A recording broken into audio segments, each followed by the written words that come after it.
Alright guys, welcome back to the channel. Welcome if you are new. Thank you for taking time out of your day to check the video out. We have more PlayStation news, rumors, and leaks to go over and cover today. So do me a favor before we dive into these topics, hit that like button if you end up enjoying the video or finding it informative, and hit that subscribe button as well if you are new here to the channel.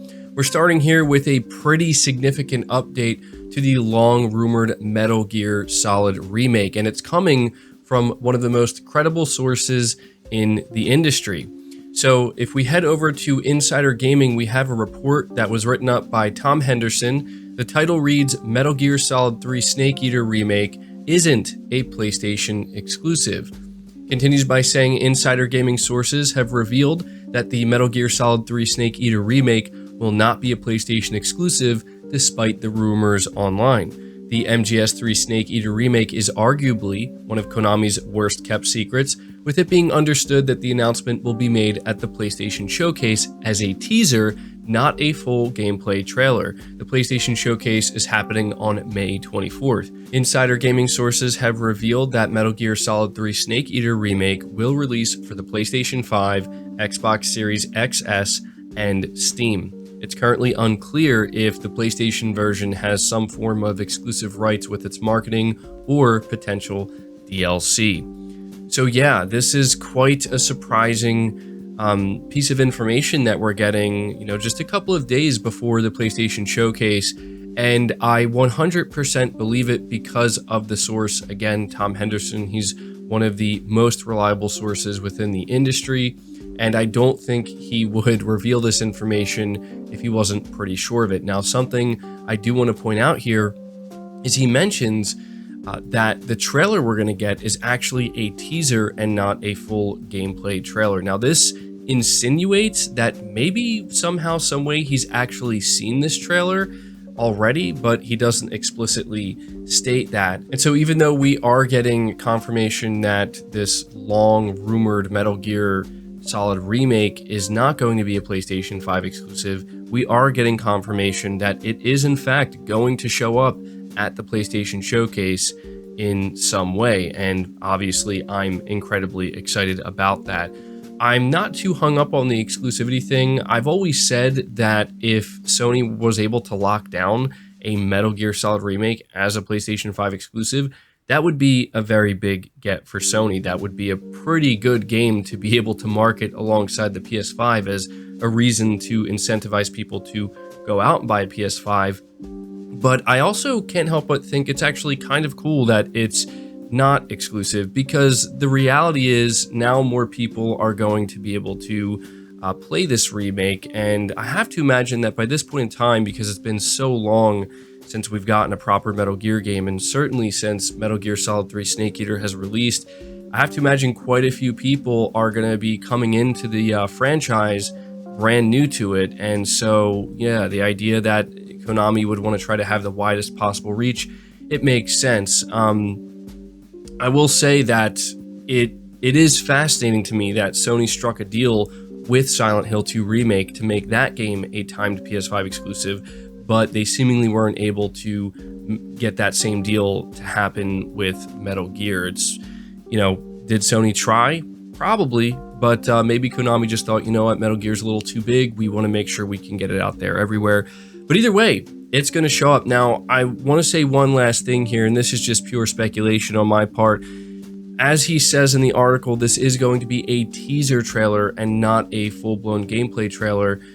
That tells me it's going to be a relatively short trailer and a relatively short reveal. I'm wondering if this is where Konami's basically just going to announce that Metal Gear is getting ready to make its comeback, and they'll do that in the form of Metal Gear Solid 3 Snake Eater Remake, and then they'll do a dedicated show for Metal Gear Solid, similar to what they did for Silent Hill, where they have a bunch of different MGS related announcements to make. That's just, again, pure speculation on my part.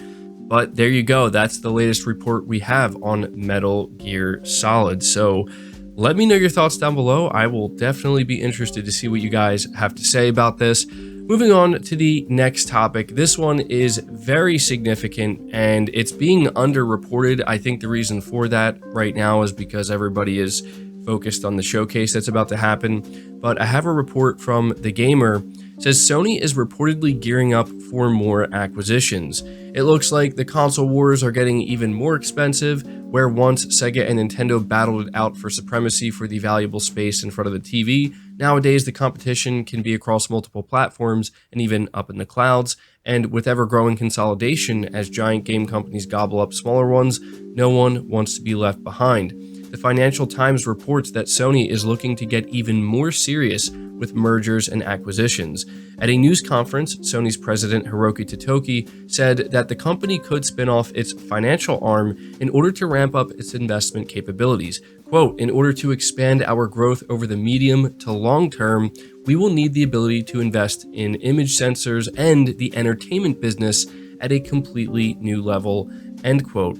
Continues by saying the games industry has been consolidating for some time, but recent activity has been both of a higher intensity and size, with the likes of Take-Two buying up Zynga for $12.7 billion, Sony acquiring Bungie for $3.6 billion, and there's also, of course, the case of the mammoth $68.7 billion deal that Microsoft is still trying to push through for Activision Blizzard. Microsoft in the past few years also acquired ZeniMax Media / Bethesda Softworks for $7.5 billion. So yes, this is something that is not really being reported on too much.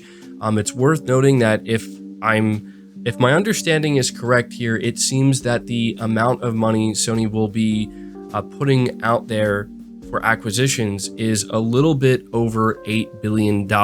Now, that may not seem like a lot of money compared to, say, something like $68 billion, but the reality is Sony is likely never going to make that type of acquisition if they were to make a bigger acquisition. But $8 billion is certainly more than enough to make some significant moves in the game space. Now, some people have responded to this by pointing out that he doesn't specifically, that being PlayStation or Sony's president, he doesn't specifically say that it's for PlayStation or for their gaming division, but he says entertainment. So yeah, that's something that they have to make clear, because there's a chance that Sony may find it necessary to make some type of acquisition for something outside of gaming. But the reality is, as this article points out, the games industry is the industry that is consolidating at a rapid rate right now.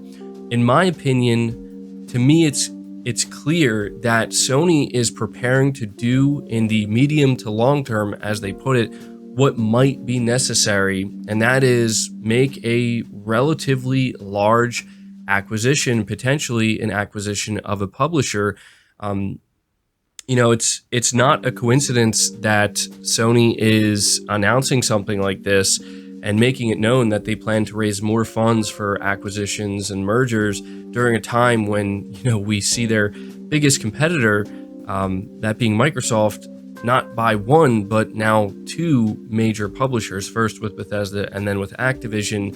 Obviously, we don't necessarily know exactly what's going to happen with the Activision deal. That's still up in the air.